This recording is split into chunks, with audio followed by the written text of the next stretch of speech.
ഇല്ല, എനിക്ക് അർജുനുമായി അങ്ങനെ ഒരു ബന്ധവുമില്ല. ഡേവിഡിനെ തള്ളി മാറ്റിക്കൊണ്ട് അനു അലറി. പൊന്ന മോളെ, നീ എൻ്റെ ദേഹത്ത് കൈവയ്ക്കുന്നു. അനുവിൻ്റെ മുഖത്ത് ഡേവിഡിൻ്റെ കൈ പതിഞ്ഞു. തൻ്റെ കവിൾ പുകഞ്ഞു നേറുന്നത് പോലെ തോന്നി അവൾക്ക്. അവളുടെ ഷോൾഡർ പിടിച്ചുകൊണ്ട് ഡേവിഡ് അനുവിനെ അവനോട് ചേർത്ത് പിടിച്ചു. എൻ്റെ ഭാര്യയായി ഈ വീട്ടിൽ ജീവിക്കുന്നിടത്തോളം കാലം നീ എൻ്റെ മാത്രം ഭാര്യയാണ്. അതിലൊരു മാറ്റം വരാൻ പാടില്ല. ഇനി അങ്ങനെ എന്തെങ്കിലും ഉണ്ടായ ഡേവിഡ് ആരാണെന്ന് നീ അറിയിക്കും ഞാൻ. എന്നെക്കൊണ്ട് കടുത്ത തീരുമാനങ്ങളൊന്നും എടുപ്പിക്കരുത്. പിന്നെ നാളെ തന്നെ നീ നിൻ്റെ ജോലി തുടങ്ങിയിരിക്കണം. എൻ്റെ കാര്യങ്ങളും നീ തന്നെ നോക്കണം. എൻ്റെ കോഫി മുതൽ നൈറ്റ് ഞാൻ ധരിക്കുന്ന ഡ്രസ്സ് വരെ എല്ലാം ഇനി നീ തന്നെ ചെയ്യണം. ഒപ്പം ലീന മോളുടെ കാര്യവും. കേട്ടോടി? അവളെ നോക്കി ദേഷ്യത്തോടെ അത്രയും പറഞ്ഞുകൊണ്ട് ഡേവിഡ് ബാത്റൂമിലേക്ക് പോയി. കണ്ണുകൾ നിറഞ്ഞൊഴുകുന്നുണ്ടെങ്കിലും അനുവിൻ്റെ മനസ്സ് നിർവികാരമായിരുന്നു. ആ സമയം അവളുടെ മനസ്സിലും അവനായിരുന്നു അർജുൻ. തൻ്റെ ആദ്യത്തെ പ്രണയം, തുറന്നു പറയാൻ കഴിയാതെ പോയ പ്രണയം. പക്ഷേ താൻ തന്നെ വേണ്ട എന്ന് വെച്ചതാണ്, തൻ്റെ കുടുംബത്തിന് വേണ്ടി. എന്നിട്ടും ഓർമ്മകൾ കുത്തിനോവിക്കാൻ തുടങ്ങിയതും അവയെ മറവിക്ക് വിട്ടുകൊടുത്തു അവൾ. അപ്പോഴും ഡേവിഡിൻ്റെ മുൻപിൽ താൻ വീണ്ടും വീണ്ടും തെറ്റുകാരിയാവുന്നതിൻ്റെ വേദനയായിരുന്നു അവളിൽ. സോഫയിൽ ഇരുന്ന് കരഞ്ഞു തളർന്ന് അനു എപ്പോഴോ ഉറങ്ങിപ്പോയി. തൻ്റെ തലയിലൂടെ തണുത്ത വെള്ളം ഒഴുകുമ്പോൾ ഡേവിഡിൻ്റെ മനസ്സ് കുറച്ചു മുൻപ് തൻ്റെ ഫോണിലേക്ക് വന്ന ഫോട്ടോകളിലായിരുന്നു. അനുവിനൊപ്പം സംസാരിച്ചും ചിരിച്ചും കളിച്ചും നിൽക്കുന്ന മറ്റൊരു ചെറുപ്പക്കാരൻ അർജുൻ. അതോർക്കെ കണ്ണുകൾ അടച്ചുകൊണ്ട് തൻ്റെ ദേഷ്യം നിയന്ത്രിച്ചു ഡേവിഡ്. കുളിച്ച് പുറത്തു വന്നതും അവൻ ഒരു ഷോർട്ട്സും ടീഷർട്ടും ധരിച്ചു. മുറിയിലേക്ക് കയറിയതും കാണുന്നത് സോഫയിൽ ഇരുന്നുറങ്ങുന്ന അനുവിനെയാണ്. കുറച്ച് ദിവസങ്ങളായി നഷ്ടപ്പെട്ട ഉറക്കത്തിൻ്റെ ക്ഷീണം അവളുടെ മുഖം വിളിച്ചു പറയുന്നുണ്ട്. കരഞ്ഞതിൻ്റെ അടയാളം, കണ്ണീരിൻ്റെ പാടും, വീർത്ത കൺപോളുകൾ. താൻ അടിച്ചടിയിൽ ചുണ്ടിൻ്റെ സൈഡ് പൊട്ടി ചോര കിനിഞ്ഞിരിക്കുന്നു. അവളെ ഒന്ന് നോക്കിയതിനു ശേഷം അവളെ എടുത്ത് സോഫയിലേക്ക് നേരെ കിടത്തി. പിന്നെ ഒരു ബെഡ്ഷീറ്റ് എടുത്ത് പുതപ്പിച്ചു കൊടുത്തു. നിന്നോട് ക്ഷമിക്കാൻ എനിക്ക് കഴിയില്ല. അത്രത്തോളം നിന്റെ പ്രവൃത്തി എന്നെ വേദനിപ്പിക്കുന്നു. എൻ്റെ വേദനയുടെ ഒരംശം പോലും നീ അനുഭവിച്ചിട്ടില്ല. ഇനിയുള്ള കാലം എൻ്റെ ലീനമോളുടെ കൂടെ നീയും ഈ വീട്ടിലുണ്ടാകും, എൻ്റെ ഭാര്യയായി. അവളെ നോക്കി മനസ്സിൽ പറഞ്ഞോണ്ട് ഡേവിഡ് ബെഡിലേക്ക് കിടന്നു. ചിന്തകൾക്കൊടുവിൽ എപ്പോഴോ അവനും ഉറങ്ങിപ്പോയി. രാവിലെ ഉറക്കമുണർന്നതും അനു നേരെ ബാത്റൂമിലേക്ക് പോയി കുളിച്ച് ഫ്രഷായി വന്നു. അപ്പോഴും ഡേവിഡ് എണീറ്റിട്ടുണ്ടായിരുന്നില്ല. രാത്രി പരിധിയിൽ കൂടുതൽ മദ്യപിക്കുന്ന ദിവസങ്ങളിൽ ഉറക്കമുണരാൻ വൈകുമെന്നുള്ള കാര്യം അവൾക്ക് ഇതിനോടകം മനസ്സിലായിരുന്നു. തലേ ദിവസത്തെ ഓർമ്മകൾ മനസ്സിലേക്ക് കടന്നു വരവേ അനുവിൻ്റെ കണ്ണുകൾ വീണ്ടും നിറഞ്ഞുകൊണ്ടിരുന്നു. അവനെ ഒന്ന് നോക്കി നിശ്വസിച്ചുകൊണ്ട് അനു നേരെ അടുക്കളയിലേക്ക് പോയി. അടുക്കളയിൽ പാചകത്തിലായിരുന്ന സാറയും എലിസബത്തും അനുവിനെ കണ്ടതും ഒന്ന് നോക്കി. സാറയുടെ മുഖത്തൊരു പുഞ്ചിരിയായിരുന്നുവെങ്കിൽ എലിസബത്തിൻ്റെ മുഖത്ത് അവളോടുള്ള അനിഷ്ടം തെളിഞ്ഞു കാണാമായിരുന്നു. അതാ മോളെ, കപ്പിൽ ചായ ഉണ്ട്, എടുത്തു തരണോ? അനുവിനെ നോക്കിക്കൊണ്ട് സ്നേഹത്തോടെ സാറ പറഞ്ഞു. അനു രണ്ടുപേരെയും നോക്കി പുഞ്ചിരിച്ചുകൊണ്ട് ഒരു ചായക്കപ്പ് എടുത്ത് കുടിച്ചു. ഞാൻ എന്തെങ്കിലും സഹായിക്കണോ? വേണ്ട മോളെ, ഇവിടെ ഞങ്ങൾക്ക് ചെയ്യാനുള്ള ജോലിയേ ഉള്ളൂ. മോളെ, അവനുള്ള ഗ്രീൻ ടീ കൊണ്ടുപോയി കൊടുത്താൽ മതി. അനുവിനെ നോക്കി ചിരിച്ചുകൊണ്ട് സാറ പറഞ്ഞു. അവരെ ഒന്ന് നോക്കിക്കൊണ്ട് അനു തന്നെ അവനുള്ള ഗ്രീൻ ടീ ഉണ്ടാക്കി ഡേവിഡിൻ്റെ മുറിയിലേക്ക് പോയി. ബാത്റൂമിൽ നിന്നും വെള്ളം വീഴുന്ന ശബ്ദം കേട്ടതും അവനെ ശല്യം ചെയ്യാതെ അവൾ ടേബിളിൽ ചായക്കപ്പ് വെച്ചു. അലമാര തുറന്ന് ഡേവിഡിന് ഓഫീസിലേക്ക് പോകാനുള്ള ആവശ്യമായ വസ്ത്രങ്ങളും അവൻ്റെ ഷൂവും മറ്റും എടുത്തു വെച്ചു. അവൻ്റെ ലാപ്ടോപ്പ് കൃത്യമായി ബാഗിലാക്കി ഫോൺ അവനെടുക്കാൻ പാകത്തിന് സെറ്റ് ചെയ്ത് വെക്കുകയും ചെയ്തു. എല്ലാ കാര്യങ്ങളും താൻ കൃത്യമായി തന്നെയാണോ ചെയ്തിരിക്കുന്നതെന്ന് ഉറപ്പുവരുത്താനും അവൾ മറന്നില്ല. ഇനി ഒന്നിൻ്റെ പേരിലും കുറ്റക്കാരിയായി നിൽക്കാൻ അനു ആഗ്രഹിച്ചിരുന്നില്ല. അതിനുശേഷം അവൾ നേരെ അലീനയുടെ മുറിയിലേക്ക് നടന്നു. മുറിയിൽ ബെഡിനോട് ചേർന്ന് കണ്ണടച്ച് കിടക്കുന്ന അലീനയെ കാണി അവളുടെ ഹൃദയം 10 മടങ്ങ് വേഗത്തിൽ ഇടിച്ചുകൊണ്ടിരുന്നു. കുറ്റബോധം അവളെ കാർന്നു തിന്നുന്നത് പോലെ. അലീന കിടക്കുന്നിടത്തോളം കാലം താനേ ശിക്ഷ അനുഭവിക്കേണ്ടി വരും. ഒരുപക്ഷെ ഈ വീട്ടിൽ നിന്ന് താൻ നാളെ പോകേണ്ടി വന്നാലും, ഡേവിഡിൻ്റെ കയ്യിൽ നിന്ന് മോചിതയായാലും ഈ കുറ്റബോധത്തിൽ നിന്ന് തനിക്കൊരിക്കലും മോചനമില്ലെന്ന് അവൾ വേദനയോടെ മനസ്സിലാക്കി. പതിയെ അലീനയുടെ അടുത്തേക്ക് പോയി അവളുടെ നെറുകയിൽ സ്നേഹത്തോടെ തലോടുമ്പോൾ അനുവിൻ്റെ കണ്ണിൽ നിന്നും 2 തുള്ളി അവളുടെ കവിളിലേക്ക് പതിച്ചിരുന്നു. അതിൽ കുറ്റബോധത്തേക്കാൾ സ്നേഹവും വാത്സല്യവുമായിരുന്നു നിറഞ്ഞു നിന്നത്. ഇതിനോടൊപ്പം മനസ്സുകൊണ്ട് 1000 പ്രാവശ്യം അലീനയുടെ കാല് പിടിച്ച് മാപ്പ് പറഞ്ഞു കഴിഞ്ഞിരുന്നു അനു. അലീനയെ ശുശ്രൂഷിക്കുക എന്നുള്ളത് ഡേവിഡ് അനുവദിച്ച ശിക്ഷയായിരുന്നുവെങ്കിൽ അവളെ സംബന്ധിച്ച് അത് അവളുടെ കടമയായിരുന്നു. ഒരു ചേച്ചിക്ക് തൻ്റെ അനുജത്തിയോടുള്ള കടമ. അലീനയെ നോക്കാനായി അവിടെ നിർത്തിയിരിക്കുന്ന സ്ത്രീയാണ് മേരി. മേരി ചേച്ചി പരിചയപ്പെട്ട ശേഷം അവരോട് സംസാരിച്ച് അലീനയുടെ ചികിത്സാ രീതിയെക്കുറിച്ചുള്ള കാര്യങ്ങൾ അനു ചോദിച്ച് മനസ്സിലാക്കി. പെട്ടെന്ന് എന്തോ ഓർത്തതുപോലെ അനു ഡൈനിങ് ടേബിളിൽ പോയി. അവൾ അവിടെ എത്തിയ ഉടനെ കാണുന്നത് ഭക്ഷണം കഴിക്കാനായിരിക്കുന്ന ഡേവിഡിനെയാണ്. അവൾ എടുത്തു വെച്ച ഡ്രസ്സ് തന്നെയാണ് അവൻ ധരിച്ചിരിക്കുന്നത്. അവൾ ഉടനെ അവൻ്റെ അടുത്തേക്ക് പോയി കഴിക്കാനായി പ്ലേറ്റിലേക്ക് ഭക്ഷണം വിളമ്പിക്കൊടുത്തു. അപ്പവും മുട്ടക്കറിയുമായിരുന്നു ബ്രേക്ക്ഫാസ്റ്റ്. വല്യപ്പച്ചനും സേവിയറും റോണിയും ടോണിയും എല്ലാവരും ആ വീട്ടിലുണ്ടായിരുന്നു. ലിൻഡ മാത്രം കാലത്ത് തന്നെ ഹോസ്റ്റലിലേക്ക് തിരിച്ചുപോയി. അവൾക്ക് എക്സാം ആയിരുന്നു. എല്ലാവരും അനുവിനെയും ഡേവിഡിനെയും അത്ഭുതത്തോടെ നോക്കി നിൽക്കുന്നുണ്ട്. കാരണം ഇത്രയും പെട്ടെന്ന് അവരുടെ ഇടയിലുണ്ടായിരുന്ന പ്രശ്നങ്ങളെല്ലാം പരിഹരിച്ച് അവർ പുതിയ ദാമ്പത്യ ജീവിതം എങ്ങനെ തുടങ്ങിയെന്നുള്ള അത്ഭുതത്തിലായിരുന്നു അവർ. എന്നാൽ ആ കാഴ്ച കണ്ട് സേവിയറും ജോണും വല്യപ്പച്ചനും ലിസയും സാറയുടെയും മനസ്സ് നിറഞ്ഞു ചിരിച്ചു. എന്നാൽ ടോണിയും റോണിയും അവരെ നോക്കി പുച്ഛിച്ചുകൊണ്ട് പുറത്തേക്ക് പോയി. ആദമാണെങ്കിൽ ഇതൊന്നും തന്നെ ബാധിക്കുന്ന കാര്യമല്ല എന്നുള്ള മട്ടിലാണ്. എലിസബത്തിൻ്റെ കാര്യം പിന്നെ പറയുകയേ വേണ്ട. ഡേവിഡിൻ്റെ ഹൃദയത്തിലേക്ക് അനു ഇടിച്ചു കരയോ എന്നുള്ള ടെൻഷനാണ് എലിസബത്തിന്. എങ്ങനെ അനുവിനെ ഡേവിഡിൻ്റെ ജീവിതത്തിൽ നിന്നും ഒഴിവാക്കി അവിടേക്ക് അന്നയെ കൊണ്ടുവരുമെന്ന് ചിന്തിക്കുകയാണ് കക്ഷി. ഇത്രയും നേരം തനിക്കുണ്ടായിരുന്ന പ്രതീക്ഷ ഡേവിഡ് ഒരിക്കലും മനസ്സുകൊണ്ട് അനുവിനെ അംഗീകരിക്കില്ല എന്നുള്ളതായിരുന്നു.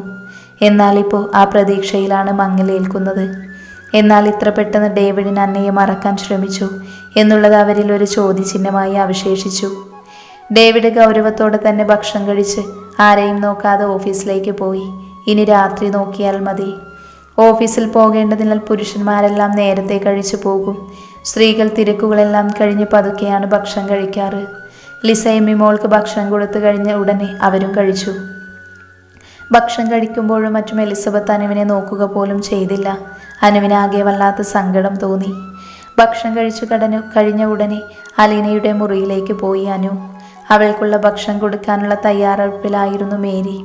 അവരെ നോക്കി ഒന്ന് ചിരിച്ചുകൊണ്ട് അനു അവരുടെ കയ്യിൽ നിന്നും ഭക്ഷണത്തിൻ്റെ പാത്രം വാങ്ങി. അത് തന്നേക്ക് മോളെ, ഞാൻ ചെയ്തോളാം.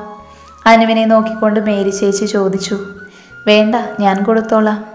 അലീനയുടെ അടുത്ത് പോയി തൊട്ടടുത്തുള്ള ചെയറിലേക്ക് അനു ഇരുന്നു. മിക്സിയിൽ അരച്ചെടുത്ത കഞ്ഞി സ്പൂൺ കൊണ്ട് സാവധാനം അലീനയുടെ വായിലേക്ക് വെച്ചു കൊടുത്തു.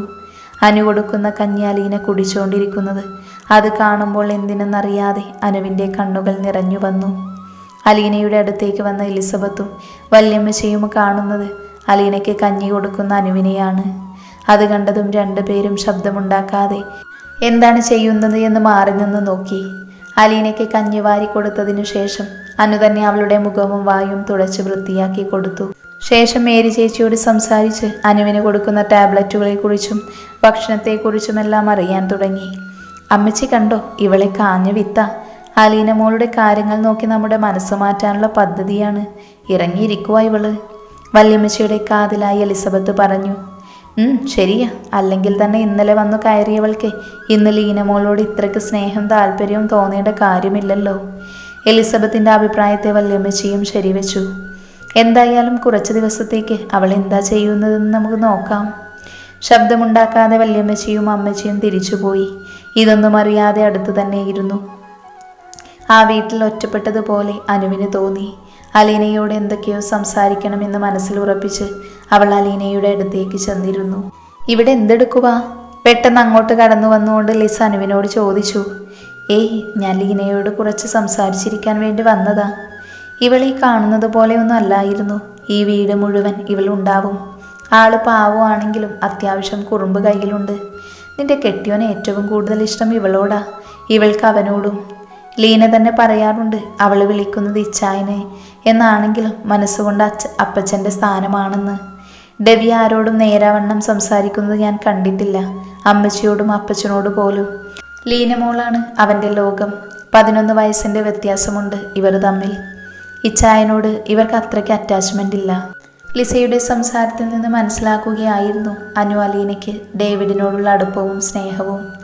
അനു ആ ദിവസം മുഴുവൻ അലീനയോടൊപ്പം ചിലവഴിച്ചു. അവൾക്ക് വേണ്ട കാര്യങ്ങൾ ചെയ്തു കൊടുത്തും കുളിപ്പിച്ചും ഭക്ഷണം കഴിപ്പിച്ചും അനു അവളോടൊപ്പം തന്നെ നിന്നു. കൂടെ ലിസയും എമിമോളും ഉണ്ടായിരുന്നു. എമിമോളിപ്പോൾ അനുവിനോട് നല്ല കൂട്ടാണ്. എന്തിനും ഇപ്പോൾ ആൻറ്റി മതി. രാത്രി 9 മണിക്ക് അലീനയ്ക്കുള്ള ഭക്ഷണവും മരുന്നും കൊടുത്ത് ഉറക്കിയതിനു ശേഷമാണ് അനു തൻ്റെ മുറിയിലേക്ക് പോയത്. എല്ലാവരും ഭക്ഷണം കഴിച്ചപ്പോഴും അനു ഒന്നും കഴിക്കാതെ ഡേവിഡിനെ കാത്തുനിന്നു. സമയം രാത്രി 12 കഴിഞ്ഞു. എല്ലാവരും ഭക്ഷണം കഴിച്ച് കിടന്നു. അനുവിന് മാത്രം ഉറക്കം വന്നില്ല. ഡേവിഡിനെ കാണാത്തതിനാൽ അവളുടെ മനസ്സാകെ അസ്വസ്ഥമായിരുന്നു. എന്നാൽ അവൻ്റെ കാര്യത്തിൽ ഈ വൈകിയുള്ള വരവ് പതിവായതിനാൽ മറ്റുള്ളവർക്കൊന്നും തോന്നിയില്ല. അനു, നീ കിടന്നു. അവൻ ഇതുപോലെ വൈകി വരാറുണ്ട്. അവൻ തന്നെ സ്പെയർ കീ ഉപയോഗിച്ച് അകത്തേക്ക് വന്നോളൂ. വേണ്ട ചേച്ചി, എനിക്കുറക്കം വരുന്നില്ല, ഞാൻ ഇരുന്നോളാം. എന്നാ നിന്റെ ഇഷ്ടം. ഹാളിലെ സോഫയിലിരുന്ന് തന്നെ അവൾ ഉറങ്ങിപ്പോയി. 2 മണിക്ക് സ്പെയർ കീ ഉപയോഗിച്ച് ഡോർ ഓപ്പൺ ചെയ്ത ഡേവിഡ് കാണുന്നത് സോഫയിലിരുന്നുറങ്ങുന്ന അനുവിനെയാണ്. പെട്ടെന്ന് ഡോർ ഓപ്പൺ ആവുന്ന ശബ്ദം കേട്ട് ഉണർന്ന അനു കാണുന്നത് തൻ്റെ മുൻപിൽ നിൽക്കുന്ന ഡേവിഡിനെയും. അവനെ കണ്ടതും അവൾ പെട്ടെന്ന് ഇരുന്നിടത്ത് നിന്നും എഴുന്നേറ്റ് നിന്നു. അവളെ ഒന്ന് നോക്കിക്കൊണ്ട് അവൻ മുകളിലേക്ക് പടികൾ കയറി. കഴിക്കാനെടുത്ത് വെക്കട്ടെ? അവനൊന്ന് നോക്കിക്കൊണ്ട് പതിഞ്ഞ ശബ്ദത്തിൽ അനു അവനോട് പറഞ്ഞു. വേണ്ട. അത്രമാത്രം പറഞ്ഞുകൊണ്ട് അവൻ മുറിയിലേക്ക് പോയി. എന്തുകൊണ്ടോ അനുവിന് കഴിക്കാൻ തോന്നിയില്ല. ഭക്ഷണമെല്ലാം എടുത്തു വെച്ച് അവൾ മുറിയിലേക്ക് പോയി. പോകുന്നതിന് മുൻപ് കുടിക്കാനുള്ള വെള്ളവും എടുത്താണ് അനു പോയത്. ഉറക്കം വരാത്തതുകൊണ്ട് അവൾ കുറച്ച് സമയം ബാൽക്കണിയിൽ പോയിരുന്നു. വീടിൻ്റെ ഓർമ്മകൾ മനസ്സിലേക്ക് വന്നതും അനുവിൻ്റെ കണ്ണുകൾ നിറഞ്ഞൊഴുകിക്കൊണ്ടിരുന്നു. നാളത്തെ ദിവസത്തിൻ്റെ പ്രത്യേകത മനസ്സിലേക്ക് വന്നതും അവളുടെ കണ്ണുകൾ ഒന്ന് നിറഞ്ഞു. അച്ഛൻ്റെയും അമ്മയുടെയും 30ാമത്തെ വിവാഹ വാർഷികം.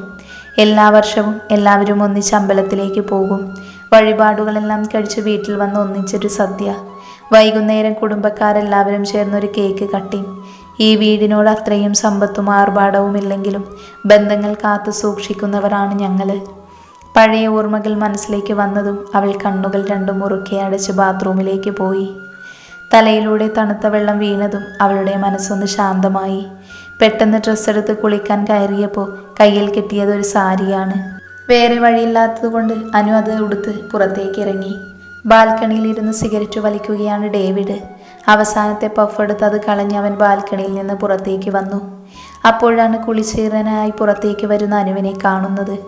ലൈറ്റ് പിങ്ക് കളർ സാരി അവൾക്ക് നന്നായി ചേരുന്നുണ്ട്. അവളുടെ മൂക്കിലെ വെള്ളക്കൽ മൂക്കുത്തിയിലേക്ക് അവൻ്റെ ശ്രദ്ധ പോയി. അവ തിളങ്ങുന്നുണ്ടായിരുന്നു. അവൻ്റെ കണ്ണുകൾ അവളുടെ സൗന്ദര്യത്തിൽ അകപ്പെട്ടു പോയി. ശംഖ് പോലെയുള്ള കഴുത്തിൽ പറ്റിപ്പിടിച്ചിരിക്കുന്ന വെള്ളത്തുള്ളികളോട് പോലും അവൻ ആ നിമിഷം അസൂയ തോന്നി. പുറത്തുനിന്ന് നനഞ്ഞ മുടി അനു മുൻപോട്ടിട്ടതും അനാവൃതമായ അവളുടെ പുറത്തേക്ക് അവൻ ഒരു നിമിഷം നോക്കി നിന്നു. വെറുതെ വിരിഞ്ഞു നിൽക്കുന്ന ആ പുറത്ത് ഭംഗിയോടെ കാണുന്ന കറുത്ത വലിയ മറുക്, അതൊരു നിമിഷം തൊട്ടു നോക്കാൻ അവൻ്റെ കൈതരിച്ചു. അവനറിയാതെ തന്നെ അവൻ്റെ കാലുകൾ അനുവിൻ്റെ അടുത്തേക്ക് സഞ്ചരിച്ചു. എന്നാൽ തലതുവർത്തിക്കൊണ്ടിരുന്ന അനു തൻ്റെ പുറകിൽ നിൽക്കുന്ന ഡേവിഡിനെ കണ്ടില്ല. അവൻ പതിയെ നടന്ന് അവളുടെ അടുത്തേക്ക് പോയി. പെട്ടെന്ന് അനു തിരിഞ്ഞതും കാണുന്നത് തൻ്റെ തൊട്ടടുത്ത് നിൽക്കുന്ന ഡേവിഡിനെയാണ്. അവൾ അവനെ തല ഉയർത്തി നോക്കുന്നതിന് മുൻപേ അവൻ ഇടുപ്പിലൂടെ കൈയിട്ട് അവളെ തന്നോട് ചേർത്തി നിർത്തിയിരുന്നു. ഒരു നിമിഷം അവളുടെ തലയിൽ നിന്ന് തൻ്റെ മുന്നിലേക്ക് വരുന്ന ഷാമ്പുവിൻ്റെ ഗന്ധം കൂടി ആയതും അവൻ്റെ ചുണ്ടുകൾ അവളുടെ കഴുത്തിലേക്ക് പതിച്ചിരുന്നു. തൻ്റെ ഉള്ളിലൂടെ ഒരു കൊള്ളിയാർ മിന്നിയത് അനു അറിഞ്ഞു. അവളുടെ കണ്ണുകൾ ഒന്ന് വിടർന്നു. പെട്ടെന്ന് ഡേവിഡിൻ്റെ ചുണ്ടുകൾ അവളുടെ കഴുത്തിൽ ചുംബിക്കുന്നതും അവയെ നുണയുന്നതും അവൾ അറിഞ്ഞു. പതിയെ അവൻ്റെ പല്ലുകൾ അവളുടെ ശരീരത്തിൽ ആഴത്തിൽ പതിഞ്ഞു. അതോടൊപ്പം അവൻ്റെ കൈകൾ അവളിലൂടെ അലയാൻ തുടങ്ങി. അവനെ തടയാനോ ചേർത്ത് പിടിക്കാനോ അനുവിന് കഴിഞ്ഞില്ല. അവളുടെ കണ്ണുകൾ നിറഞ്ഞൊഴുകി. ഇനിയും തനിക്ക് പിടിച്ചു നിൽക്കാൻ കഴിയില്ല എന്ന് തോന്നിയതും അനു അവനെ ശക്തിയിൽ പുറകോട്ട് തള്ളി മാറ്റി. അനുവിൻ്റെ തള്ളലാണ് ഡേവിഡിനെ ബോധത്തിലേക്ക് കൊണ്ടുവന്നത്. കലങ്ങിയ അനുവിൻ്റെ കണ്ണുകളും അലങ്കോലമായി കിടക്കുന്ന അവളുടെ മുടിയും കാണും തോറും അവനുള്ളിൽ ഒരു കുറ്റബോധം ഉടലെടുത്തു. തല ഉയർത്തി നോക്കാതെ അവൻ വീണ്ടും ബാൽക്കണിയിലേക്ക് പോയി. ഞാനെന്താ കാണിച്ചത്? അവളെ പോലൊരു അല്ലെങ്കിലും ഞാനെന്തിനും മടിക്കണം? അവൾ തന്നെയല്ലേ അത്തരത്തിലുള്ള കോപ്രായങ്ങൾ കാണിച്ചെന്നെ പ്രകോപിപ്പിച്ചത്. അല്ലെങ്കിൽ ഈ സമയത്ത് അവളെന്തിനാ സാരി ഉടുത്തത്? മനഃപൂർവ്വം അവൾ പ്ലാൻ ചെയ്തതാണ്. എന്നിട്ട് എൻ്റെ മുന്നിൽ അവളുടെ ഒരു അഭിനയം. അനുവിനോടുള്ള ദേഷ്യം അടക്കാനാവാതെ അവൻ വീണ്ടും ഒരു സിഗരറ്റ് എടുത്ത് വലിച്ചു. അനുവിൻ്റെ കണ്ണിൽ നിന്നും കണ്ണുനീരൊഴുകിക്കൊണ്ടിരുന്നു.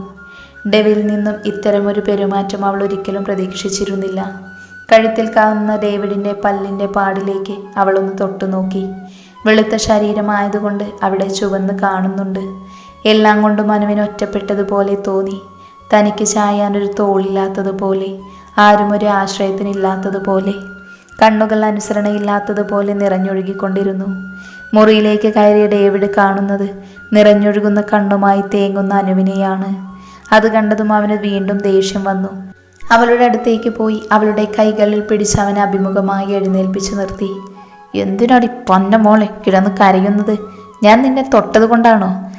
പ്രണയമെന്ന് പറഞ്ഞ് പലരുടെ കൂടെ നിരങ്ങിയ നിനക്ക് നിന്റെ കഴുത്തിൽ താലി കെട്ടിയ ഞാൻ തൊട്ടപ്പോൾ പൊള്ളി അല്ലേടി? അവളുടെ ഷോൾഡറിൽ തൻ്റെ കൈയമർത്തിക്കൊണ്ട് അവൻ അലറി. അവൻ്റെ വാക്കുകൾ തൻ്റെ ഹൃദയത്തെ കീറി മുറിച്ചെങ്കിലും അവൾ ഒന്നും സംസാരിച്ചില്ല. നീ എൻ്റെ ഭാര്യയായിരിക്കുന്നിടത്തോളം കാലം എനിക്ക് നിന്നെ തൊടണം എന്ന് തോന്നിയ ഞാൻ ഇനിയും തൊടും. അതിനുള്ള എല്ലാ അധികാരവും എനിക്കുണ്ട്, കേട്ടോടി?